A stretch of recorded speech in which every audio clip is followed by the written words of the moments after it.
so here we are, our nonviolent crisis intervention and de-escalation training. We'll begin by just acknowledging that we are on the unceded territories of the Musqueam, Squamish, and Tsleil-Waututh First Nations. And it's an honor to be doing this work here in Vancouver. So my name is Wendy Stevens. As Arden said, I'm the Peer Operations Coordinator with Vancouver Coastal Health Overdose Emergency Response Team. I've been in this role for just over a year. Before this role, I worked in HIV for many years. Part of my lived experience is many years in substance use, out there on the street, and all the stuff that goes with that. Side note, I've been off street drugs for almost 10 years. I am on replacement therapy. And yeah, for when we were asked to do this training presentation, I was really excited because it really says to me that, you know, the folks who are here today want to find ways to engage in situations that can be a little scary or intimidating, or, you know, with people, and just ways to handle that and to be able to engage as best you can in the safest way possible. Yeah, so this is a topic that's really important to me, and very, very honored to be here on the unceded ancestral territory and with my wonderful co-worker and friend, Shannon. And so my background is nursing. I've been nursing now for 20 years, and I think some of the most relevant experience I have for this topic today is working in San Francisco in a drop-in center in a neighborhood that had businesses and residential area. And I was there probably like 2 years into the project, and I was there for 10 years. And the whole time there was working with the community to have community and to try to basically live symbiotically and try to take the pressure off of each other, and how to have open dialogue, and how to work together, and same with our community members. If there was issues with people camping or dealing on the block, how to have relationships with folks to get buy-in. And yes, it's an honor to be doing this presentation with Wendy. We get to present together often. So before we get started into the presentation, we wanted to just set out a few group guidelines just to make sure everyone gets as much out of this as they can. And so what's learned here leaves here, and what's said here stays here. So if there's, you know, if anything comes up and anyone shares anything that might be personal or that sort of thing, you know, we need to have a safe space for people to be able to talk about stuff. But the stuff that we learn here, it leaves here, and, you know, it's a gift to be able to give other people, is the knowledge that we have. One person talking at a time in any meeting, but especially on Zoom, I find that if more than one person is talking, you can't hear anybody.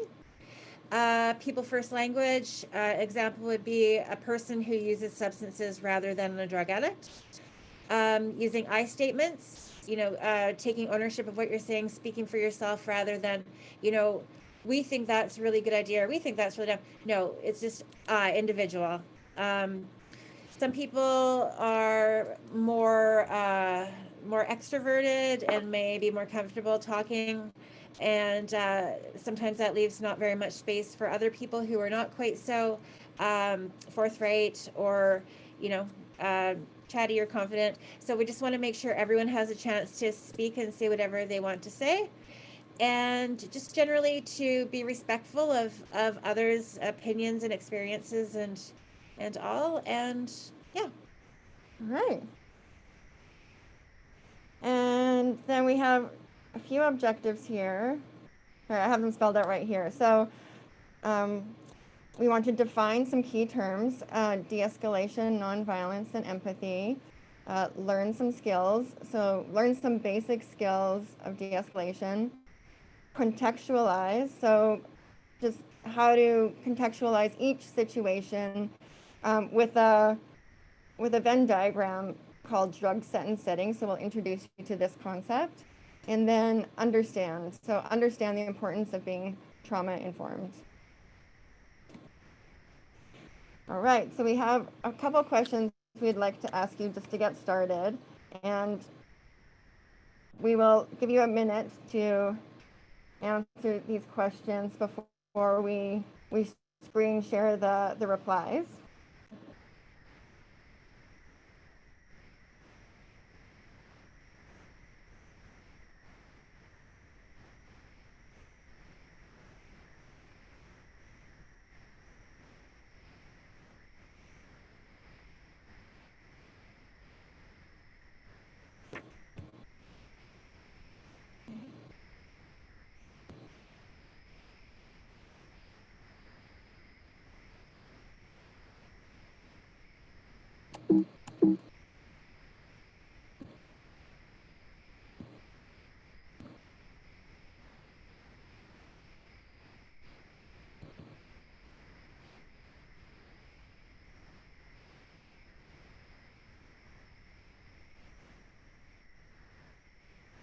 All right. So these are some really great answers. And we actually reflect on these a lot throughout the presentation. You can see a few more ones coming in. Those are great. And we have one more question after this.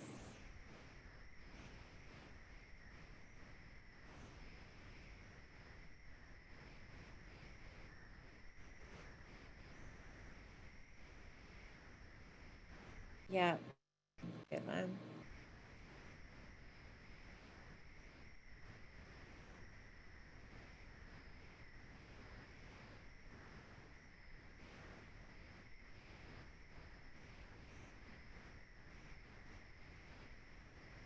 Yeah, a lot of verbal and nonverbal things going on here. So I think that's great to see both represented, because they both are equally as powerful. Great. Well, thank you for participating in that. We'll just go back to the slide deck. Those are some really great answers. Thank you, guys.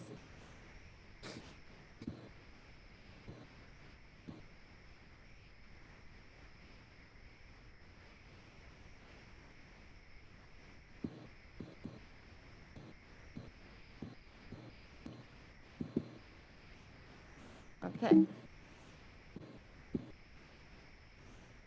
So I just wanted to focus on the purpose of this class is really just to focus again on the individual level, because that's really where we individually have control in every moment that, that we interact with people, and that the systems level, like the City of Vancouver, BC Housing, is not anything that we have in control really, or the scope of this conversation, that we don't have the capacity to get into things on that level today. But there are a lot of systemic things that need to be changed and systems that are broken.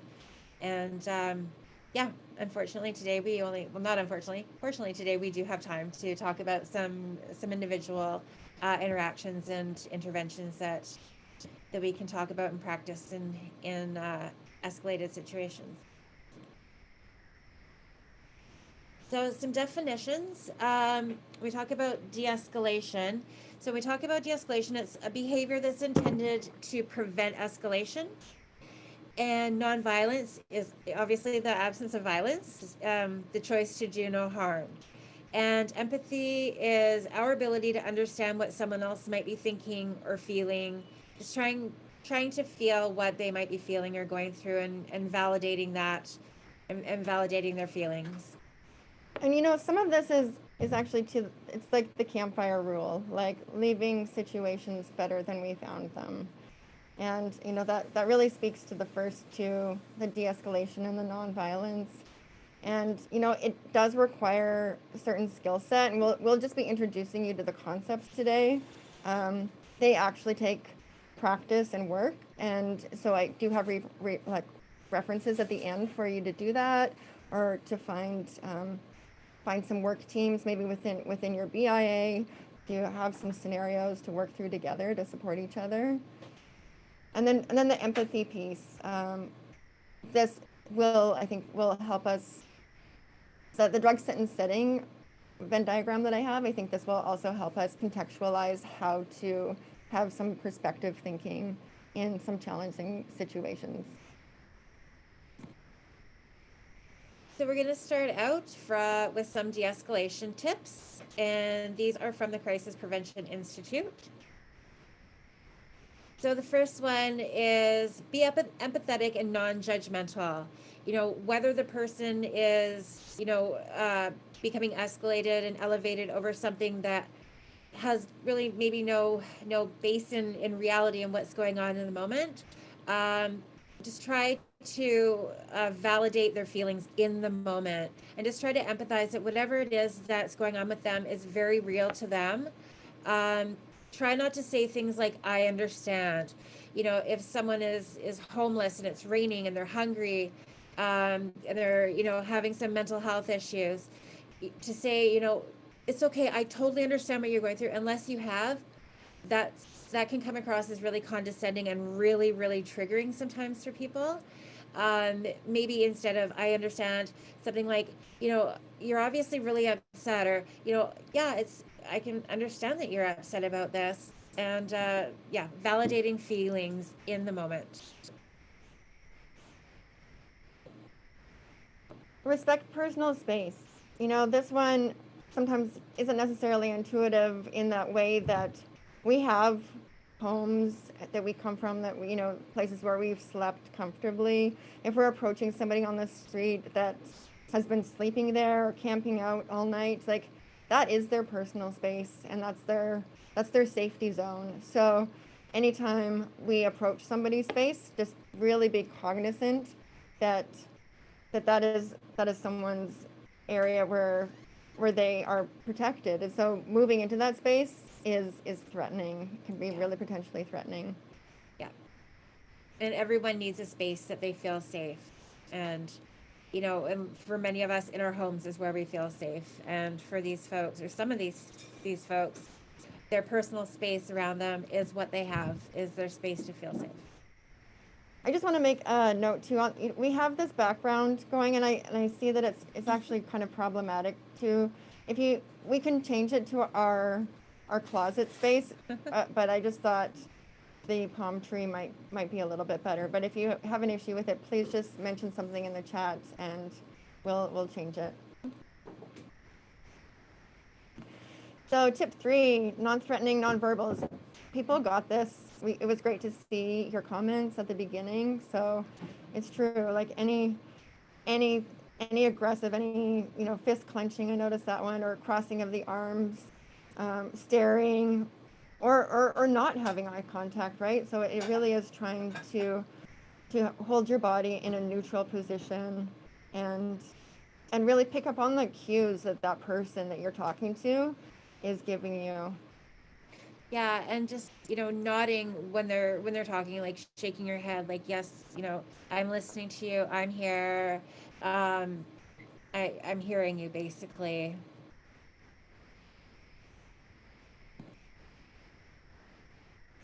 Overreacting, and if there's a situation where a person can feel triggered to overreact, sometimes when someone is yelling and very escalated, they're yelling at us, it's easy to feel, really defensive right away. But just try to remember, whatever's going on with them, it isn't so much about you. It might be nothing to do with you, or it might be to do with the situation that you're part of. But don't feel like it's necessary to match their energy. If they're up here and yelling and, insults or whatever, try to keep your energy down here. Like I said, you don't have to match their energy. Just keep it low and stay as calm as you can.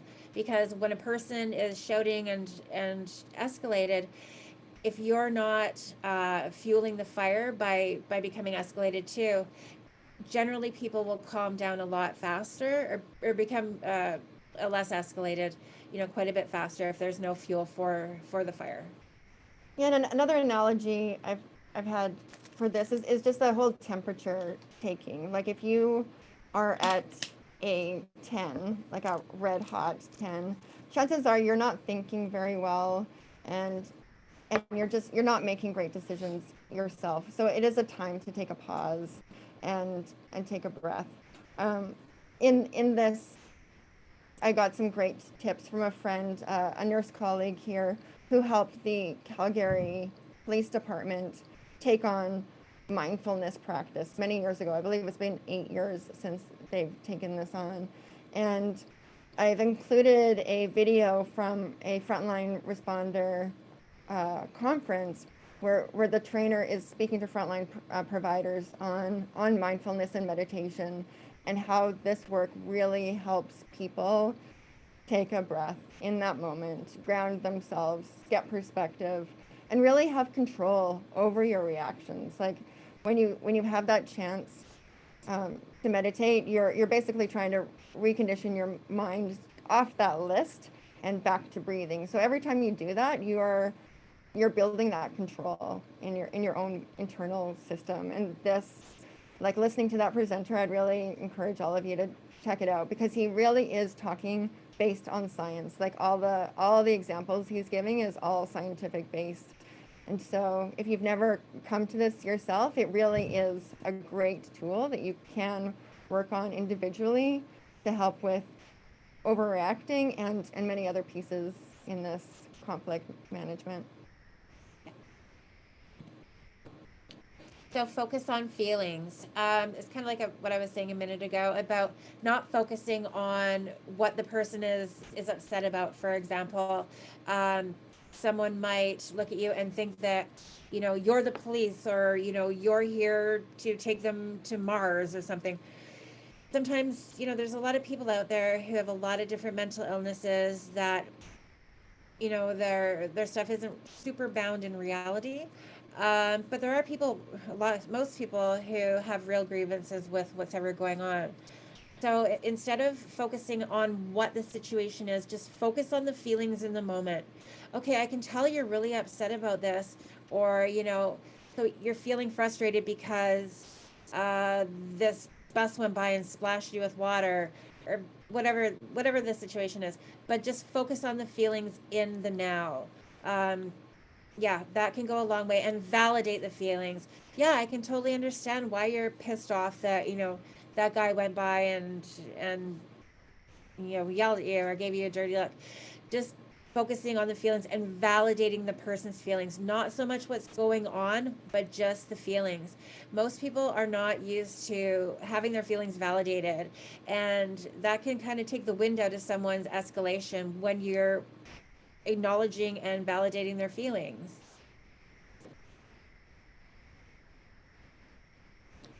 Ignore challenging questions. This was interesting when we saw this come up in a lot of different lists, and really it really has to do with focusing on the issue at hand, and creating some boundaries around again what a simple concept is you're trying to convey. If, say, you're asking for something, somebody could just tangentially just go off and start talking about so many different things, and it's up to you, especially if you're the one that's initiated the conversation, just to keep bringing it back to the theme and repeating, and focusing on the one topic that you're there to address.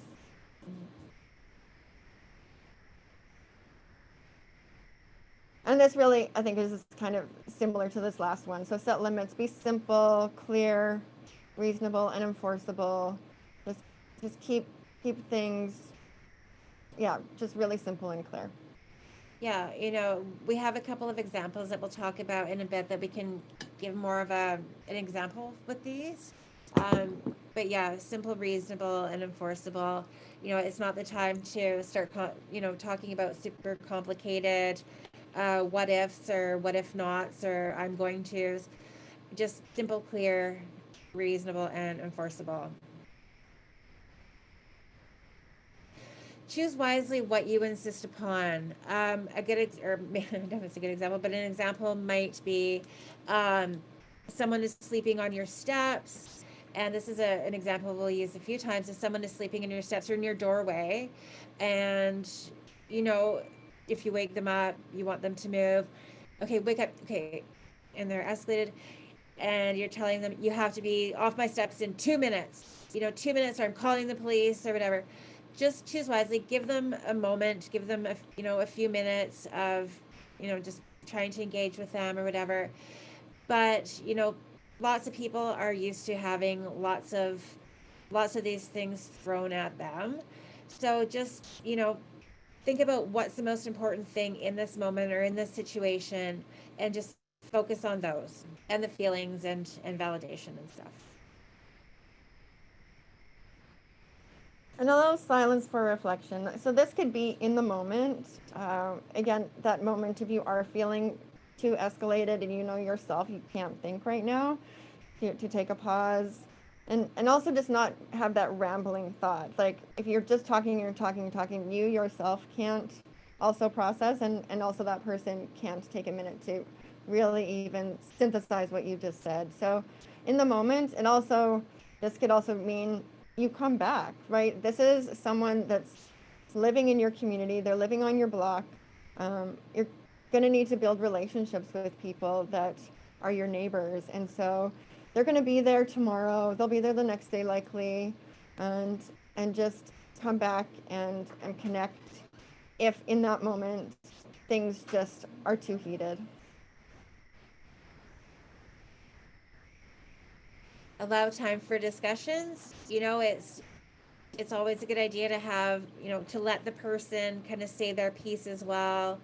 And time for decisions, sorry. Yeah, and allowing people time to kind of sort things out while you're having the conversation, after you're having a conversation. It's hard when you're outside, you don't have a space, you don't have a place to go. And just allowing time for people to, like I said, sort themselves out and figure out what they're going to do, where they're going to go. Hounding people and insisting that they do whatever it is, like right in this moment. Just giving someone a few minutes or a little bit of time to just figure things out can go a really long way.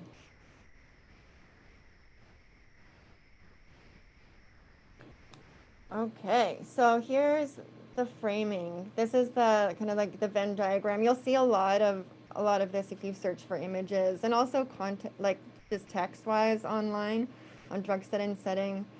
And it comes from a reference in 1984, so it's been around for a little while. And I really wanted to first focus on set and setting, and because this is something that applies to both us as as how we contextualize ourselves in a conflict, and then also how we have empathy or just consider that other person and where they're at. So with set, we're thinking about like, where we're at that morning. Did we sleep well last night? Did we just fight with our partner in the morning and now somebody is sleeping in our doorway, and where are we at? But then, thinking about the mental health of that person who has slept outside last night. It's raining and they're soaking wet, and you can see their cardboard is wet. Like all these things, all their, what is their mental health likely? Just even what we can observe, because we actually don't necessarily know what's going on for that person actually, but what we can see and extrapolate without making too many assumptions, other than, just as far as, is this person in a good place for me to talk to them, right? Just, is this a good time? And then setting, right? So setting is just like, where are we coming from last night too? We had a place to sleep, we had breakfast in the morning, where, what does our stability look like compared to this person? And I think this is the piece that we also have to ground ourselves in if a situation starts getting escalated. Who here in the situation has the resources to not escalate? If we're coming from a more stable place, then ideally it's us that can focus on those things that ground us to help a situation not get out of hand. And then lastly, I want to talk about drug, but also we just don't know, right? If we're approaching a situation, we don't know if that person is using anything, and we also don't know how any drug affects any person, right? We know the drug supply is contaminated. there's so many things in our drug supply that make people do things that get psychotic when they weren't even expecting to get psychotic. And we also just don't know how anything affects a person based on where that person is right now. So that drug one day could affect a person, whatever that drug is, can affect a person in a positive way. And the next day it could really affect them in a negative way based on their mindset or, again, the fight they had with their person, or they lost their job, or they lost their housing. How does that drug then affect them? So it is really a trilogy of things to think about to just help us have understanding. But again, it's not to inform us around exactly what's going on. It is just, I would say it's an empathy tool. Yeah. And just to help give us a little bit more like reflection on this concept, just wanted to have everybody just give a little thought about this. Alcohol is a drug many of us have used or know someone who has. So in that context of drug sentence setting, like how does this drug affect someone when they are celebrating, when they're mourning, when they're angry, right? It can have a very different impact on us. One drink could throw us over the edge in some of these situations, or it could just be really calming. Yeah. And then lastly, like how does this drug affect someone who has resources? Again, someone who's been able to eat on a regular basis, someone who has access to water, someone who has access to personal safety, community, and employment. So that's the same with like any drug and, any different person. It all is really quite unique. So trauma. We talked a little bit about trauma and trauma-informed care. We could do a training on that like every day for 6 months and still not scratch the surface. So trauma is psychological trauma is damage to the mind that occurs as a result of a distressing event. There's actually a shift in the brain that happens when someone is exposed to something very scary, very traumatizing that affects the mind. Trauma is often the result of an overwhelming amount of stress that exceeds a person's ability to cope or integrate the emotions involved with that experience. So something happening that was so impacted a person in such a way that their mind is not able to make sense out of it, to actually process. And for a lot of people, it's not just one event, it's ongoing events that for some people started before they could even walk. So when we talk about trauma informed, it assumes that individuals are most likely to have a history of trauma, of abuse, of neglect, of mental health, things they've seen, things they've done, and it can just overwhelm a person's brain so much that it just leads to a place of complete chaos, lack of reasoning, lack of feeling safe. And those sorts of things can add to somebody being very defensive, someone being ready to escalate before anything else, before a conversation, before anything. And when a person is traumatized, so many things that most people can deal with pretty easily will just build up and become just a really, really difficult, traumatizing way to be and way to feel. And it's a pretty scary thing. I think most people have experienced some sort of trauma, whether it was one event or a series of events or a lifetime of events. And some people, it sort of breaks them. And then also, I would invite you to check in with your own trauma experiences too before you approach another person, or even, just consider getting into conflict. Like, what are your triggers? What are the things that send you into flight or fight mode? And what is their root cause? And so doing that work for ourselves and really reflecting on it, whether that's with our coach or a therapist or journaling, can really help us with again, doing that empathy work to try to understand where another person's coming from. So just having this awareness around other people's trauma is huge. And again, there is a lot of skills you can do to work on this area for sure. Yeah. All right, so we have a few, we were just thinking about some of the situations that you might come across and you might be thinking about. And so definitely if we're off the mark, put some other scenarios in the chat, but here we'll go with our first one. So you're initiating an interaction with someone on your block because you need something from them. For an example, someone is sleeping in your doorway. So, a nice way to start some of these things is like when you're doing that set and setting and thinking about that person. If you need something from someone, to enter that scenario by offering somebody something, right? Bring some coffee, bring a bottle of water, and also before you even initiate that interaction, ask that person if now is a good time to talk, right? Asking them if they're okay. Hey, do you mind if we have a talk about something? Talking to people,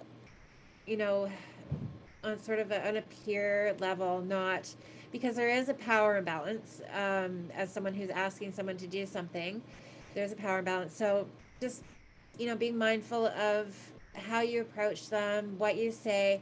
Like Shannon said, bringing someone a coffee or a hot chocolate or a muffin can go a long way in developing rapport. These are people and these are situations where when things don't get escalated, when things can stay on an easy, more level way, it can go a lot easier. So yeah, just being mindful of their autonomy and of their barriers and whatnot can go a really long way in having just a normal conversation with someone and gaining an ally as well. And again, you're building community. Like, this is your neighbor, and they might not be housed, or they may be housed and might be new in the neighborhood, but it's just like really trying to enter this on an equal playing field without trying to have any power imbalances in the situation. Someone approaches you in an escalated state. So if someone's approaching you, if you are just walking down the street and someone approaches you in an escalated state, I think a lot of us have had that happen. Walking downtown, it happens a lot. This is a place where the system is broken. There are so many people out there with some serious mental health issues, mental illness, that are just left to fend for themselves on the street. And I've seen this, I've experienced this, and it's scary. So some of the stuff we talked about earlier about validating the person's feelings, even if, they are escalated because, someone is taking them to the moon against their will, validate their feelings. I can see you're really upset about this, or yeah, I would be upset too if this was happening. And like we talked about before, staying calm, not trying to match their energy. Eye contact or no, that's kind of hard to say. And, just staying as calm and as engaging as possible while keeping yourself safe.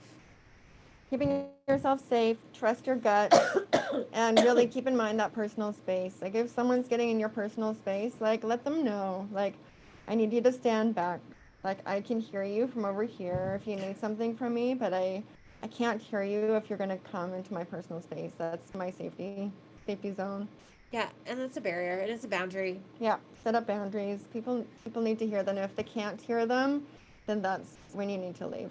And remember, if someone approaches you and they're in an escalated state, it's not about you. It's about something that's going on or something that's not going on. So don't take it on. Don't take it personally as an attack on you. It's just something that's going on and with them.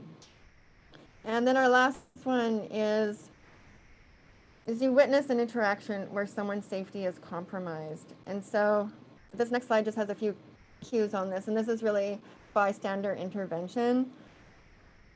And we might witness, like, say a fight in the street between two people, and make your presence known as a witness, stand back, but also take cues from the person that looks like they're being harassed. And, things that you can do after, say the aggressor leaves, check in with that person, see if there's anything that they need, if they need help. Yeah. And try to avoid calling the police without the target's consent. And there's a few reasons why this could be problematic. If it's people who know each other, the person who's being harassed, if you call the police without asking them first, there could be a lot of fear that this could make the situation a lot worse for the person being targeted. In the street, if someone calls the police or consents to calling the police, that's not very good street credibility. That can be labeled as a rat. And you don't know the relationship. It's really sticky. So definitely, if someone's getting the crap beaten out of them, probably for sure call someone. But if it's a harassment situation, make sure to ask the person, is it okay if I call the police? Are you okay if I call for help?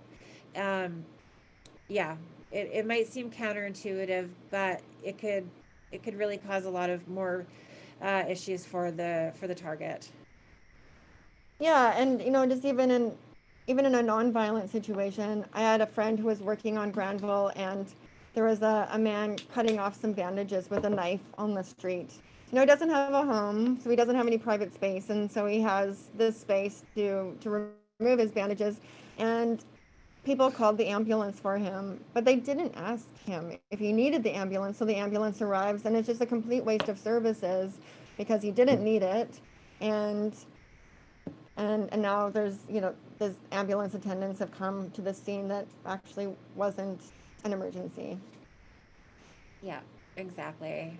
And then this last thing that we have is really try to avoid. I know I've been in this situation before, and now that I've done a lot of learning, just like when you don't act around something and you could have, like just really doing that reflection, because when we don't do something, then harm is happening, and we really do have that possibility of playing a role in somebody's well-being.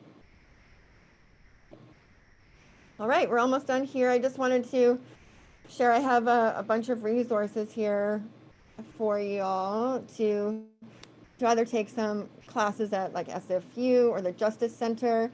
The Crisis Prevention Institute looked like it was probably the more affordable one that had trainers that could come to do group presentations. The Crisis Center of BC, I believe, was online. And then the video meditation from Richard Gorling, who was presenting to frontline responders at a conference. It's around an hour and 20 minutes, but I really would invite you to take a listen. He was a really compelling speaker. And then lastly, nonviolent communication is a whole school of talking that really helps people be really objective about the way they speak and talk about their feelings, not making assumptions and judgments, and just really naming behavior. So if you don't have a lot of skills in this area, there's a lot of books on it, and there's a lot of even free videos on YouTube that can give you some guidance in this area.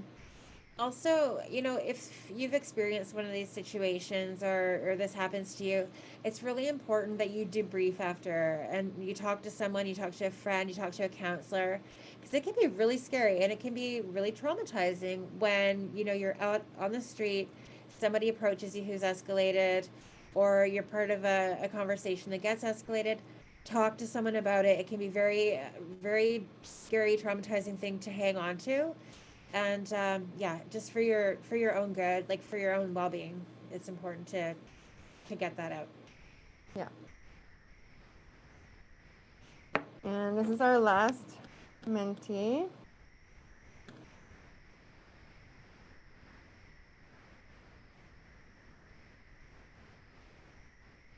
This is basically just a couple questions on our presentation. Mentee limits you to only having 2 free questions, so we've asked a couple questions. And I'll stop sharing and head to those slides.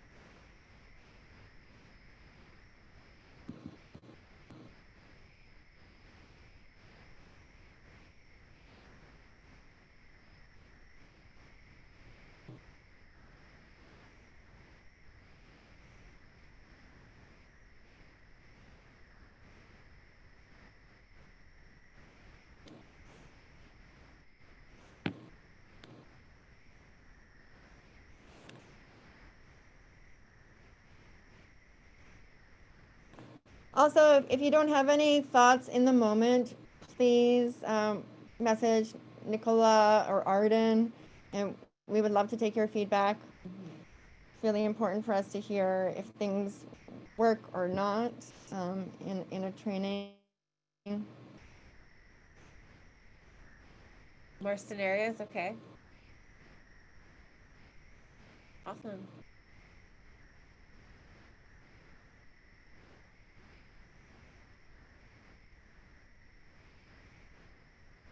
So yeah, what we're seeing is more situations and more scenarios would be helpful. Okay. Good to know.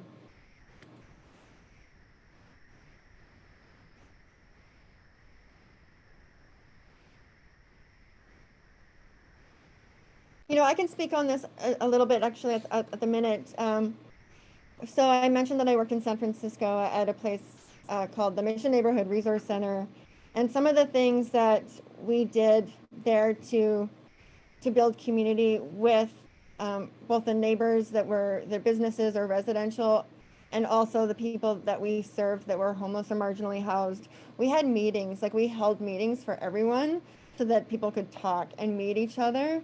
That was something, and I know that's not something that the BIA necessarily can do, but it's a collaboration you could do possibly with, say, the Gathering Place, right? This is something that business could work with a drop-in center. And then, you know, talking to individuals, you know, going in pairs, but when you do this, like make sure only one person is speaking and trying to connect with that person, and really again creating relationship with that person. If you're needing someone to say stop dealing on your block, what are you going to offer them? What is their situation? You know, trying to have some understanding and how you can collaborate so that you can both get your needs met.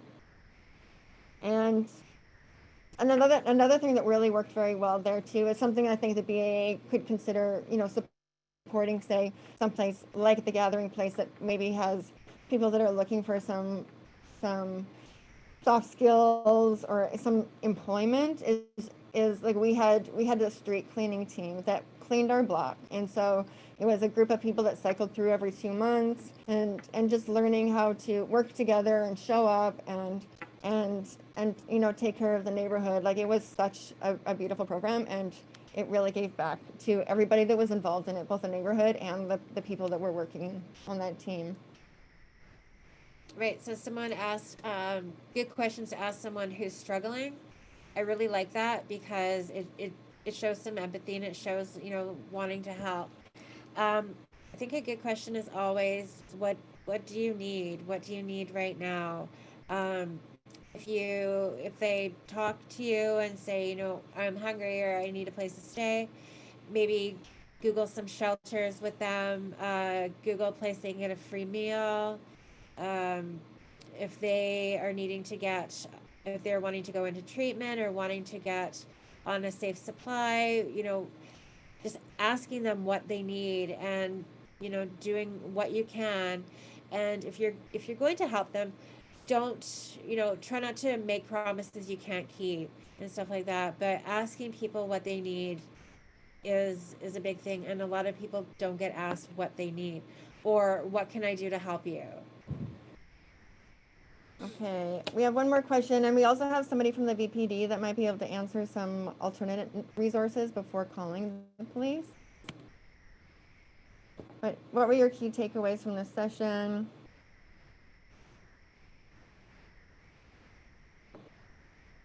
Great, thank you. We'll take a look at these after, but I want to make sure that there's enough time for just a few questions that maybe didn't come up here, or if anybody has any questions for the VPD.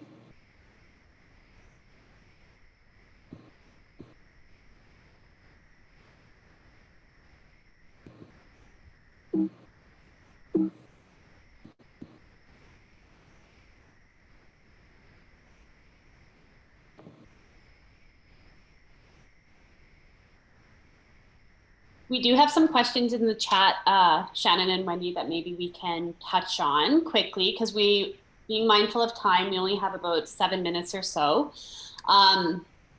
And if we don't get to all the questions today, what we'll be able to do is send them to you afterwards to answer, and then we'll send them out to all the attendees, if that works. Okay.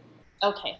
So the first question must have been regarding one of your earlier slides, because the person's asking, are they to ignore challenging questions from the other person, so the person who is angry, or avoid asking the other person questions that will be challenging for them?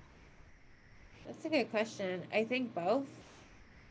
Yeah, because sometimes, people will throw questions out and you can get really caught up in trying to think of an answer. And quite often, whatever answer you give, it might escalate the situation more.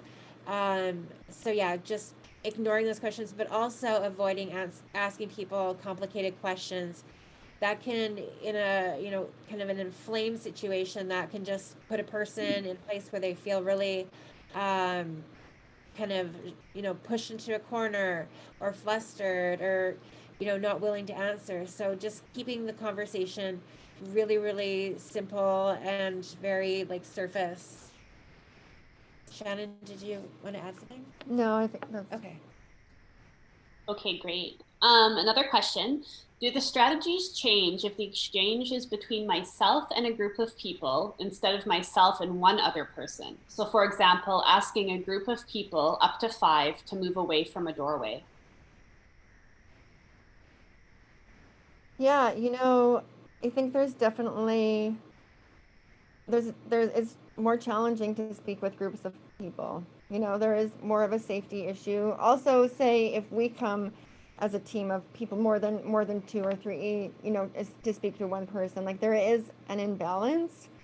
And I would encourage people to, if you're going to talk to a group, focus maybe on one person in the group to try to have that conversation, and keep it directed at maybe looking for one person that can maybe represent the group.